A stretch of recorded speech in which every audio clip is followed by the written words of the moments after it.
So basically, here's the gist.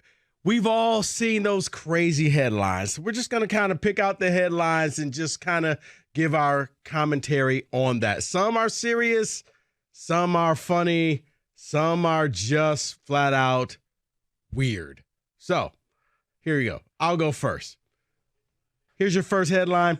A Chicago man has surgery overseas to become taller. He decided being short was not enough. He went overseas, had leg lengthening surgery to become taller. Just add more bone in his leg? I have no idea. What have I walked into here? What? WTF moment. Right. Oh, I'm like, wait, the pennant chase? Whose legs got lengthened on the Tigers? What the hell happened? Dork. Sorry. Go ahead. So yes, that was one of the headlines. Now hold on. Yes. How much taller did he get? Yeah, does it say how much taller? And that has to be elective. No way insurance is covering that, right? He had to go overseas. Oh, he got the Maglio Ordonez deal. Yes. Go to Austria, get some Jell-O shot in your ankle or whatever he had. You remember that back in the day? Mm-hmm. I mean, it's almost 20 years ago now, but Kenny, this was like the craziest story ever when the Tigers got Maglio. He had gone to like Austria for experimental, I think it was ankle surgery. Mm-hmm. Now, that's 20 years ago, pre-social media. Can you imagine one of the better ball players in the game going overseas as a free agent, getting experimental surgery, and the way it would be covered? Yeah. But leg lengthening? He went from 5 feet 5 inches to 6 feet tall.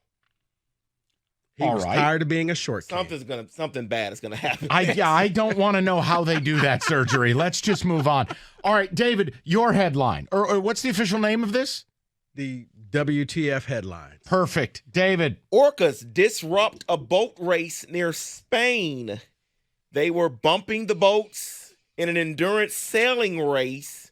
Eventually 15 minutes in, they had to set sail, or they had to raise their sail so that the orcas could leave them alone. It was 20 minutes of the orcas bothering them. Here's what I'll tell you. In this race. There are two animals that terrify me above all. Killer whales and hippopotamuses. And you laugh. Go watch some of these terror videos of hippos. You don't F with them. Okay. But orcas, you're seeing this more now all the time. These killer whales are trying to murder you. They're a gang. They are. They are. Gang. They have now started to they will circle the boat. And like the hippo, everybody thinks of the cute little game of Hungry Hippos. And like, guys, the hippo is all muscle. Don't let the exterior fool you. Oh, no. Not only can they swim, they can run. Basically, if you're in their crosshairs, you're dead. Here's a quote from someone involved. It says, 3 orcas came straight at us, started hitting the rudders. Impressive to see the orcas. Beautiful animals, but also dangerous as a team. This is another example. You do not go in the ocean. You do not go in the... Look at the ocean. Admire the ocean. Unless you are on a boat the size of 3 Jerry Worlds, you do not go in the ocean. Kenny Cott, your WTF headline, I would please. simply say, you can go in the ocean, but the second the water goes above your chin, get out. So a TikTok creator faked his own death, step 1, to then attend his own funeral, step 2, arriving by helicopter to reconnect with his family. I don't know which part of that story is crazier, but that's the whole thing. All right, you can pick that apart however you like. And the family members should have put him in the box and buried him. So because the emotional distress you put people under, that borders on criminal. Yes. So you fake your own death. Yeah. In order to have your own funeral. Yes. In order to show up and say, but wait, there's more. You know what? I'm back. Call me Jesus. He'd do that right there. He'd want everybody kissing his ass, and then here he comes in the fox chopper. What was that thing, too? Sky Fox. Rico descending on his own fake funeral in his fashion sunglasses. Let me know. Let me let you know. When they put me in the urn or the box, that's it. That was it. I cashed in my chips. I'm gone. Okay. He'll be I'm wearing that not designer coming back. backpack when he comes down and everything. Yeah, the whole bit. It's me, bitches. And you're like, wait, I thought you were dead. Oh, no. The designer backpack. His tailgate bag. What a disgrace. All of a Can sudden, you imagine Rico's funeral? Like MSU would roll out. Haller would be there. Tucker, Sparty, Zeke the Wonder Dog would be a pallbearer, only to find out, nope, this jerk's alive. Rico's funeral under the lights. All of a sudden, I get the walk-up music. Unbelievable.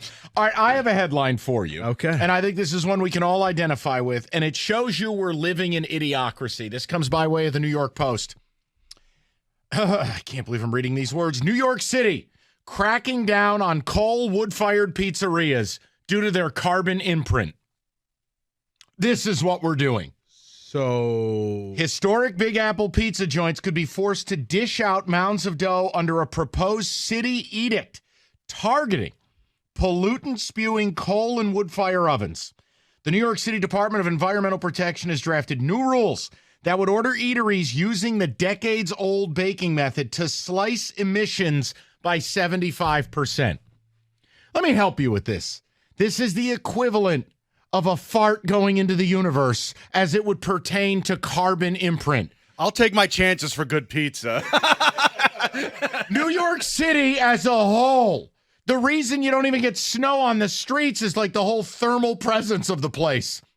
Like, you mean to tell me we're fixing the environment not by getting like big chemical to stop dumping in rivers, stop coal-fired pizzas. One pizza at a time. Right.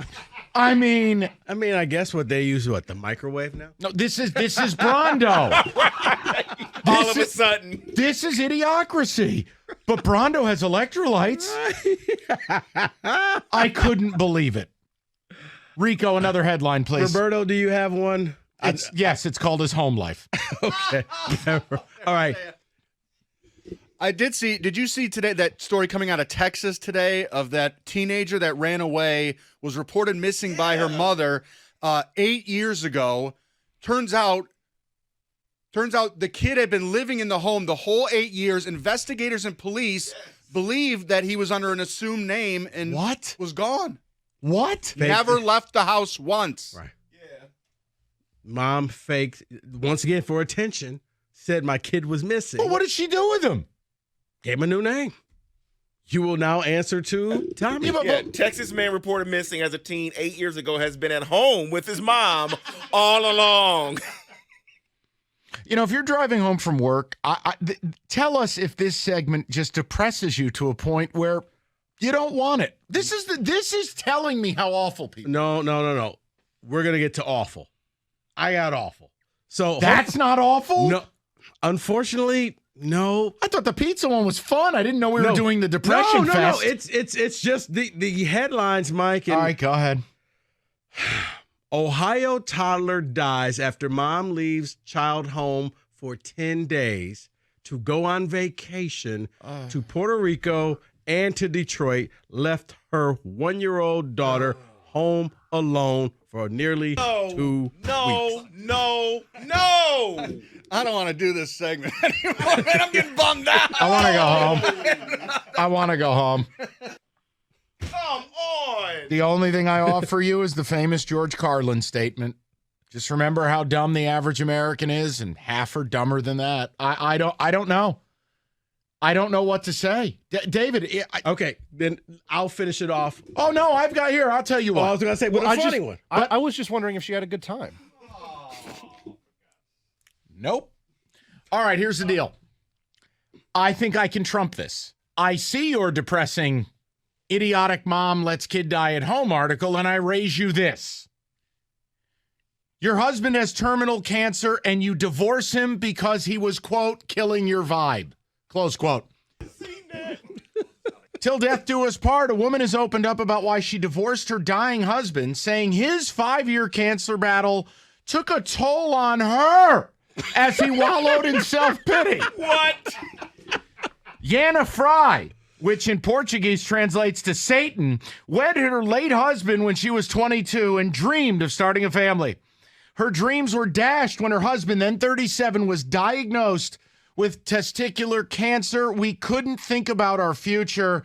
How do you plan your future when you're struggling with something like cancer? Wah! Wah! She divorces this poor bastard, and he was terminal. Nobody was worried how I was doing during this, close quote. He has cancer. But I'm the one who has to take care of him. I'm stressed. Wait, let me finish it off with this one. Mike, we are truly in the age of idiocracy. A Macomb Township man tried to pull over an off-duty police officer. What? 18-year-old man tried to pull over a woman on M59, and he was in a silver BMW with flashing red and blue lights. So he's a cop. He is not a cop. No, the guy with the flashing. No. 18-year-old is a fake cop. He tries to pull over a woman in his BMW with flashing red and blue lights. He pulled a DMX. Remember when DMX impersonated a Fed at the airport? Yeah. So he tries to fake pull over a woman. Yes. Turns out the woman says, I'm a police officer. Oh, no. By the way, do you have any identification? Yeah, he said he was a Detroit cop from the 12th precinct, only to find out There ain't no 12th precinct. he was. What happens? He got sentenced to a year in jail. I would hope so. Guess he was trying to impress her and pull her over and ask her for a date. This has been great. How about next week we just read the obituary? Phil was a loving father. He leaves behind 17 grandkids. We may need to tweak this with the type of headlines we're allowing Rico to bring. We're going to turn the frown upside down because we have an update with DeBrinket. We'll get fun stories. Maybe. I kind of Or like strange How about stories. we try to out-sad each other in this segment? Oh. Well, we'll just let Roberto go first. Okay, all right. That's DeBrinket update, and it's all good. It's all positive. Maybe. Next, 97.1.